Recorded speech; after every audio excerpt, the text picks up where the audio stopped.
संदीपकाची गुरुभक्ती. त्याने अवतीभवती पाहिले, पण कोणीच दिसले नाही. मनोमन आश्चर्य करीत तो पुनश्च मार्गस्थ झाला. तर काय आश्चर्य! काही अंतरावर त्याला स्वप्नात पाहिलेल्या योग्याचे प्रत्यक्ष दर्शन झाले. तो आनंदाने पुढे धावला.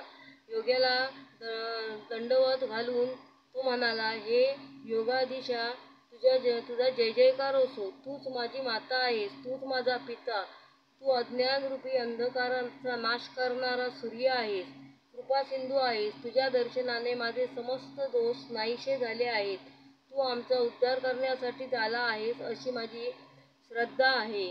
या भक्तावर कृपा करणाऱ्या स्वामीराया, तुम्ही कोठून आलात? तुमचे नाव काय? तुम्ही कोठे राहता? नामधारकाच्या हृदयातील उत्कट भाव व त्याची जिज्ञासा जाणून तो योगी म्हणाला, मी स्वर्ग आणि पृथ्वीवरील तीर्थक्षेत्राच्या ठिकाणी राहतो.